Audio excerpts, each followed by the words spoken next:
welcome back to the Citizen channel, and a welcome, yes, welcome home, James Trafford. Should we call him Jimmy? Jimmy Trafford, yes. Trafford's arrival back is confirmed as I'm recording this a couple of hours ago by Manchester City. So I thought I'd get this out because I did spend a couple of days ago an hour or two checking out James Trafford and seeing what he's been up to and how he's progressed or not progressed. Seemingly he has progressed. There's a lot of good stuff coming out about James. Certainly from his Burnley second season. I think it was his second season after not the greatest first season. I think he ended up getting dropped at one stage, but he bounced back, and that's always good for a goalkeeper psychologically. You've got to be able to bounce back. So I thought I'd take a quick look. I've had a look at the highlights of Burnley's season. I've not been able to watch every match, 90 minutes, but yeah, and I've took in a reel as well, which doesn't tell us too much, but we'll talk about that in this little look at James Trafford and his return, of course. 27 million quid, not a small amount, of course. Not much less than Ederson cost us, if you think back. It's the song only cost 30 million. And of course, James Trafford with various add-ons will add up to about 31 million. An interesting purchase. I never saw this in a million years. And I know we do need homegrown players, which of course James Trafford would qualify for that. And we are a bit heavy on non-homegrown. So I can see the point of it. We've got Ederson at least for one season. He's not re-signed a contract. So you can only assume he's been asked, or there's an agreement with City that he stays for this season. Hopefully his head's screwed on properly. And if not, hopefully Mr. Trafford can come in and do a job. But I think James will learn off Ederson and learn this year and hopefully get a few games under his belt, because Ederson's injuries over last season certainly give Ortega a few chances. And of course it means we won't talk about Ortega, but surely that means Ortega's now on his way out as well, because we've also got Bettinelli, don't forget, and of course Ortega is classed as non-homegrown, so it would be, hopefully he's got something planned for Ortega as well. But anyway, this is James Trafford and we're looking at today. Let's have a look at just some general stats. So I'll give you my opinions based on what I've seen from his looking back at some of the highlights of the Burnley games from last season. But his general stats, these are from SofaScore. Let's take Trafford against Ederson. Let's take a straightforward comparison. Height-wise, Trafford's a big lad, of course, 197 centimetres to Ederson, 188.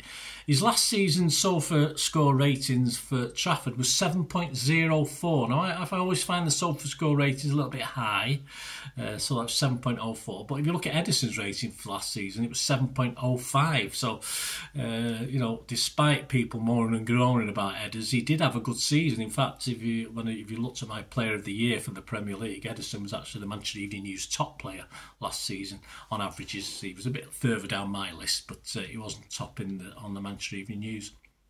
So I'm not surprised, despite the criticism of Ederson, that he had a good season, Ederson, as did Trafford, of course, at that level lower. Over 45 games to Ederson's 26. And save-wise, it was 88 to 54, which you'd expect. He played more games. Goals prevented, though, are interesting. He prevented almost 13 goals, James Trafford, and Ederson only 4.5, only 4.5 goals, which is quite interesting. He kept 29 clean sheets, Trafford. Just 10 for Ederson. Passing wise, it's pretty good. 1,086 for Trafford, 703. These are accurate. These are completed passes. 703 for Ederson. Accurate long balls is where Ederson, of course, as you'd expect, is the master. 36.4% accuracy with Mr. Trafford and 63.3% with Ederson, so no surprise. If you look at the heat maps on SofaScore, they're virtually identical. He's not frightened of coming out of his area, Trafford, but he's a bit more. We'll talk about his goal line. The fact he hugs his goal line a little bit more, perhaps, than certainly Ederson does. Personally, this time, I don't believe a direct swap would be an upgrade. I certainly don't think it's going to happen. As I said, Ederson's staying for another season. And Mr. 20, I think he's 22-year-old, 23 this season. Trafford needs a lot of learning yet. He needs to learn. When he left City, he had such potential, but had to learn, and he left City to get some learning under his belt. And he's come back to City, but he still needs that learning. He's only 20. To say at that age, it's nothing. It's nothing for a goalkeeper. But with Trafford's arrival back at the Etihad, I said I'd take a quick look at some of the highlights of his Burnley performances of last season and highlight any obvious good or bad that can be gleaned from such highlights. As I said, with only conceding that low amount of goals, it was more or less watching the stuff that weren't goals where I could. I mean, if you look back at the games independently from the very start of the season, it ended Luton 1, Burnley 4 on the 12th of August, and it was a cross that was scored at the back. There's no obvious chance for Trafford to stop that one, stop the cross or the goal. On Sunderland, at Sunderland on the 24th of August, he lost 1-0. He may have been expected to do a little bit better with that one. It's a shot from the angle, but goal is very rare. It sometimes can be beaten by those. It beat him on the right across goal. He couldn't get to it quick enough to stop that one. 21st of August, it ended Burnley 1, Blackburn 1. Not a chance with an effort from the edge of the box, which dipped into the top corner. Cracking goal. Not about 4 goalkeepers wouldn't have saved that one. A 2-1 win over Portsmouth on the 21st of September. Scored at the far post. Trafford stretched, not enough to cut a cross out, but again, no real blame on him. Hull 1, Burnley 1 on the 23rd of October. This was a deflection that was seen late. Reflexes and he really needed to be ultra sharp to stop that one. They weren't, and he didn't, but no real blame on that one. Millwall 1, Burnley 0 in November, no chance with a looped header. Burnley 1, Middlesbrough 1 in December, no real chance with a goal that was dinked over him on a one-on-one situation. Norwich 1, Burnley 2, a header from a corner, can't be blamed for that one. Burnley 2, Watford 1 on the 21st of December, not a chance with the Watford goal. Burnley 0, Sunderland 0 on the 17th of January. No goals, but penalty saved. Yes, he chose the right way and blocked it with his hand. He's similar to the England one. If you ever watched his England under-21 penalty save, very similar to that. Similarly placed penalty and a similar save as well. And then there was another penalty. Yes, he got another penalty. The striker stuck it in the same place, and Trafford went the same way, and again managed to get a strong hand to block it. So he didn't face many penalties last season, but what he did, he saved. On the 1st of February, he ended Portsmouth 0, Burnley 0. A nice and brave double save late on in that game to keep it as a clean sheet. And he palms out a powerful cross, then reacts to block on the edge of the 6-yard box. Showed a bit of bravery there as well, which is always key, especially in the Premier League. 21st of February ended Burnley 4, Sheffield Wednesday 0. That was a nice double save again in that match, diving fist out and then quickly up to Palmer shot wide. So reflexes are spot on. There's nothing wrong with his reflexes and his keenness. He's a very animated keeper as well. He's very lively, and it's one of these that where if a shot goes over, he'll still be diving for it. He'll still be zooming left or right depending where it is, even if it's not going in the net. And that's the sort of keeper he is. He likes to keep active. Preston 3, Burnley 0. 3 goals let in. I think it was an FA Cup game, this one. A free kick wall was there to cover his left-hand post, but he got into the top corner. So again, Trafford had no chance at all to stop that one. His wall should have covered it. No chance with the second or third, though he did hesitate just very slightly. But again, you wouldn't particularly blame him for any of the 3 goals. Cardiff 1, Burnley 2 on the 4th of March. Headed goal into the corner. No real chance with this. Burnley 1, West Brom 1, 11th of March. From a free kick, they're well positioned again. Okay, protecting that right side of the goal. But again, the goal went in over the wall. So you're not going to blame a keeper for that. But I did notice in the match report it was blamed for some casual distribution at times. Coventry 1, Burnley 2 on the 5th of April. No blame on the goal at all. A good save to his right in the build up to that one as well. Derby 0, Burnley 0. Made himself big. Yes, Michael S to make a save from close in and reacted well with his right hand as well. That was on the 8th of April. Burnley 2, Norwich 1 on the 11th of April. A well-worked corner, nothing he could do about that one. Watford 1, Burnley 2, a headed goal. Strong hand, but he couldn't keep it out. Probably 50-50. Of all the goals I saw, that was the one I thought perhaps he should have kept that one out. But he also made a couple of okay reflex saves in that game. As we get towards the end of the season, it ended QPR 0, Burnley 5, and he made one good save down quickly to his left. So there you go. And I had a quick look at his YouTube reel. There's a YouTube reel, so you can check it out, guys. And if you remember, I'll put the link in the comments section below. and it's James Trafford's top saves in record-breaking season, best moments 24-25. Now I've rated these. He made 31 saves in total. Now I've rated them between 5 and 10. 5 being even, I could have saved that. If you don't know my past, I did do a bit of goalkeeping. Those that do, those that don't teach, and also obviously I'm teaching Mr. Trafford to suck eggs. But there you go, that's my right. Yeah, so if it's a 5, even I could have saved it. Now, no, probably not now with me back, but certainly 15, 20 years ago I would have done. And then obviously up to 10 out of 10 for a Gordon Banks versus Pelly type save. So we've got 31 saves. Now 9 of those classed as very good saves or magic moments, top saves, for me were just average, nothing special, 9 of those, so I scored them 5. But we had 22 good to excellent saves. I scored 11 of the saves, 6 or 7 out of 10, and I scored another 11 of the saves, 8 or 9 out of 10. All right, so no Gordon Banks is in there, but yeah, plenty of 8 and 9s.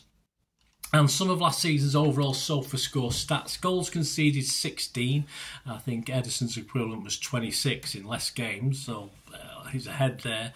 Conceded from inside the box 13 of those 16, and 3 from outside. I think a couple of those were the free kicks I've mentioned. He made 88 saves in total. He prevented, as I said, almost 13 goals, which is good. I'm not sure how that's split between games where they were, because he won a few games 4 and 5-0 Burnley, so in those sort of games it wouldn't have really mattered, but I can't really tell you those stats. That's the trouble with stats, of course. Saves from inside the box, he made 59. Saves from outside the box, he made 28. He just caught one and parried 16. Now I don't like that with keepers. I like keepers to catch it, but the best goalies in the world are not great catchers of the ball, so I can't particularly hold it against him. No assists though, so that was a bit down on Ederson's assists, wasn't it? Big chances created, none at all. His accurate passes, 70% passes were accurate.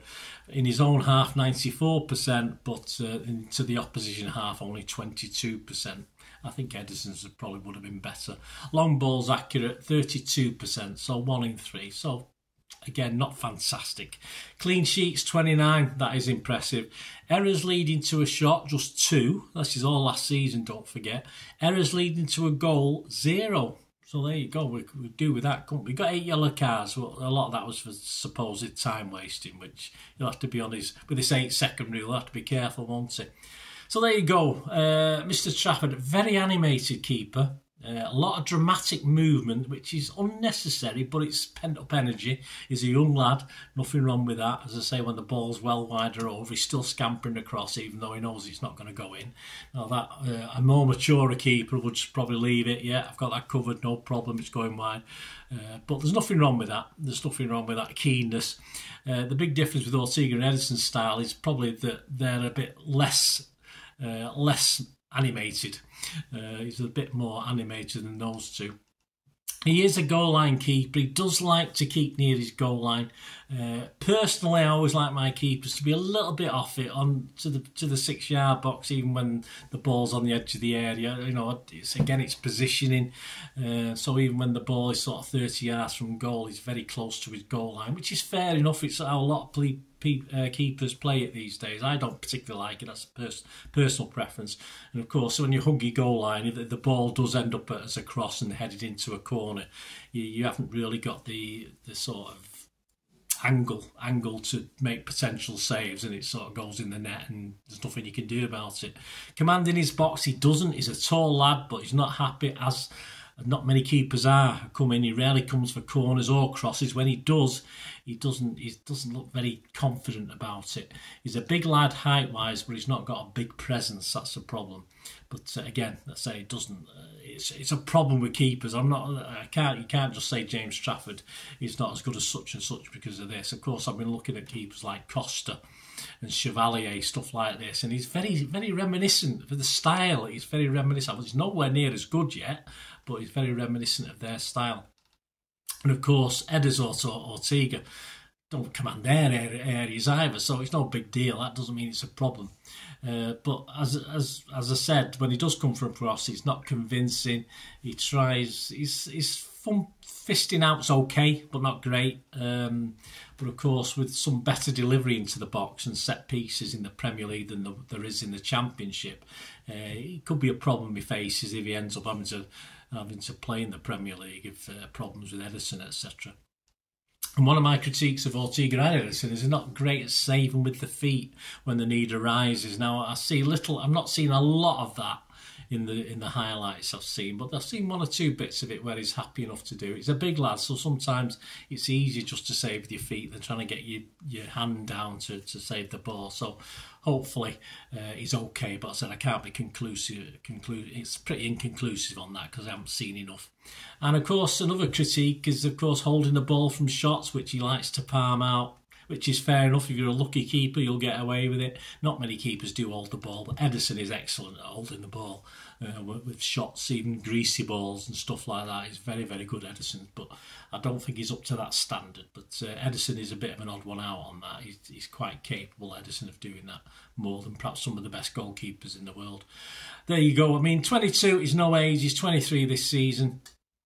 You're not going to reach your peak as a keeper until your late 20s, early 30s. He's got a long way to go. As I say, he was a good potential keeper when he left City, and there's no detriment to that. He had one poor season at Burnley, but this second season sort of give his confidence a boost. He's took on the #1 shirt at City, which is, some people say, well, that's brave. I said, well, he's a keeper. He should be #1. Nothing wrong with that. Psychologically, it doesn't seem stressed by anything at the moment. We'll see whether the pressure of the Premier League or FA Cup games and stuff like this can get to him.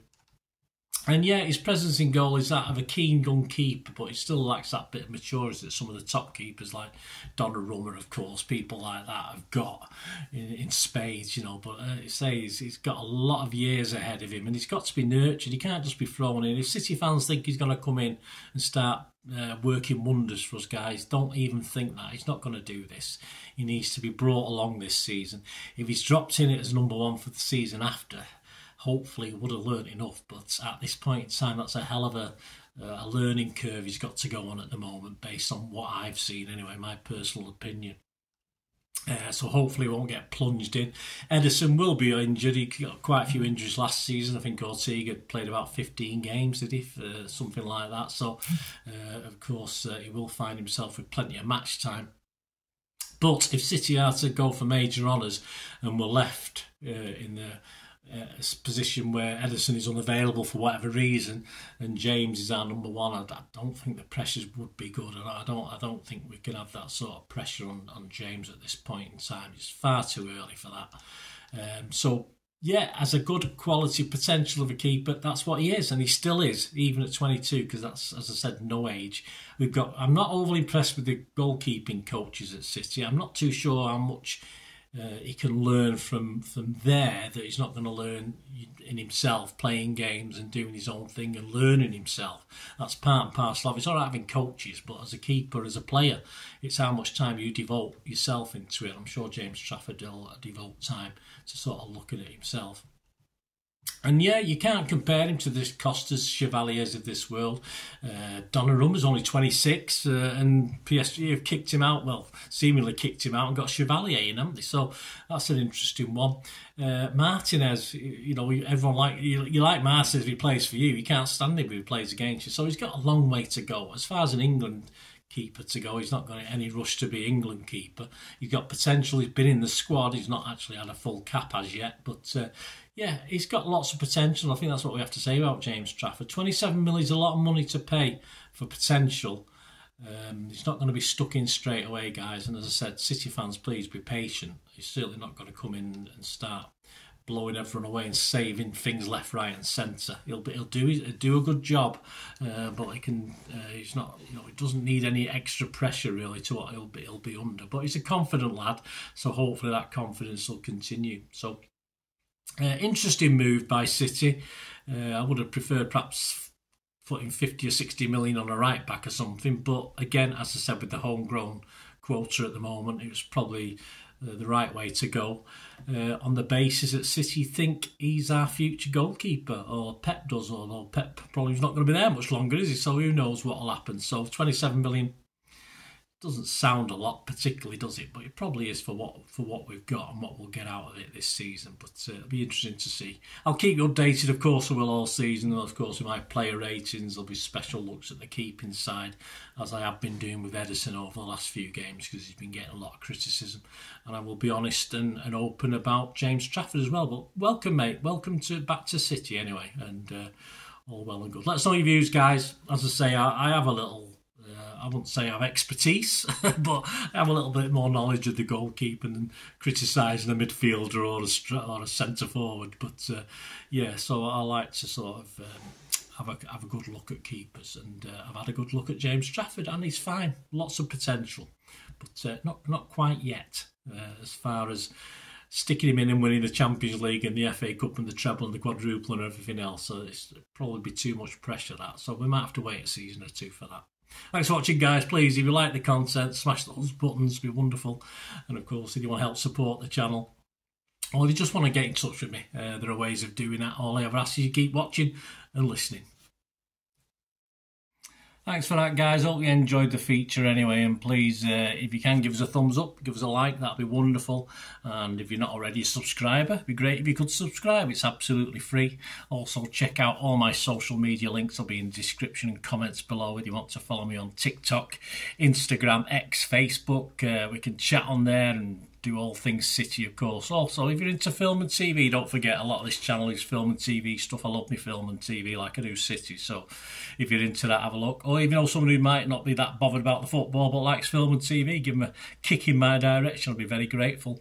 And special thanks as ever to supporters of the channel.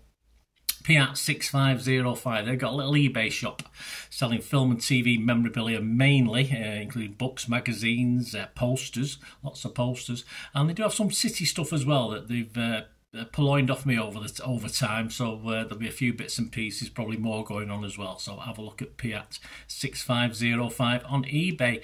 And yes, if you do go onto eBay, and if you're a member, we do have memberships, 99p a month. You get early access to all my vlogs, so as soon as I do them, you get them. Sometimes it could be months before they're published generally, so a lot of the history stuff, so you have access. The membership gives you access to that. It gives you 10% extra off at Piat6505 if you want to buy any of that memorabilia, so that you can actually gain that from being a member and support the channel. That's a great way of supporting the channel, of course, like watching the ads on the original thing that you've seen now, my original feature. That'd be fantastic.